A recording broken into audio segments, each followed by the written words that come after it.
Bayangin ada orang, dia sudah stroke, terus gejala penyakit jantung banyak, dan kena virus ini. Nah, kan kalau di data meninggalnya bukan karena jantung tuh. Iya, karena COVID. Iya dong, pasti. Karena kan dia datang ke rumah sakit dalam keadaan demam dan panas. Iya. Iya kan? Tapi komorbid pemberatnya adalah jantung. That's it. Iya. Loh, terus kok bisa kok komorbidnya jantung? Karena 60-80% orang itu tuh nggak sadar akan jantungnya. Iya. Dia nggak tahu jantung ini sehat apa enggak. Dah clear dulu kejawab. Jadi yang wafat karena COVID itu pure real. Tapi memang mayoritas disertai komorbid dan itu benar. Oke, ini kita ngomongin soal data. Clear dulu ya, Ya. nomor 1 ya. Terus yang nomor 2, apakah riset? Nah, jadi dari berbagai pembicaraan, memang pandemi itu merontokkan sistem dan riset dari awal. Karena yang terdampak salah satunya adalah usahaku. Di 2020-2021, Susencare itu 80% paymentnya cash. Ya, sisanya tuh debit. Ya.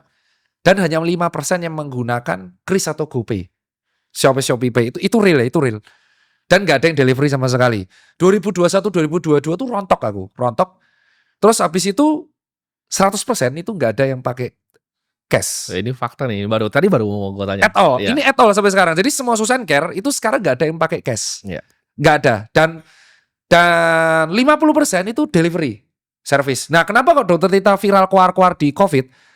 Karena di Maret 2020 itu aku ingat banget Susencare tuh bingung mau buka apa enggak. Dan di April 2020 Susencare Tebet itu buka, besoknya dirahasiakan Satpol PP. Oke. Nah, itu yang membuat akhirnya aku nge-live kayak ini kebijakannya mau gimana nih saat ini? Mau lockdown atau mau enggak? Jangan tengah-tengah nih karena pegawaiku harus dikasih makan dan aku enggak pernah nge-cut saat itu. Jadi clear aja, loss terus. Cuman setelah riset itu bisnisnya tuh jadi beda, model bisnisnya beda semua. Oke. Dan itu bener riset. Jadi di satu sisi memang si COVID ini merontokkan, tapi dia memang meriset sistem dan membuat bisnis model kanvas yang kita pelajari di S1 kan aku kuliah dan S2 itu sangat berbeda. Ya. Itu real.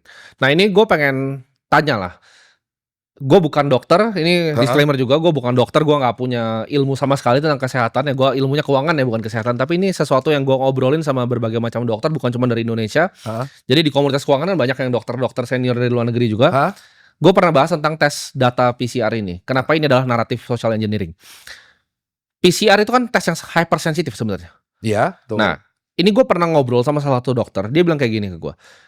Itu kalau lu flu 2 minggu lalu, sekarang udah sembuh, virusnya udah mati nih di hidung lu. Tapi lu tesnya dengan PCR, itu bisa kena positif virus yang udah mati. Jadi PCR itu kalau digunakan untuk seperti widespread massal gini, itu pasti yang plus tuh banyak sekali. Dan datanya itu pasti ngawur satu dunia itu tentang jumlah COVID-nya.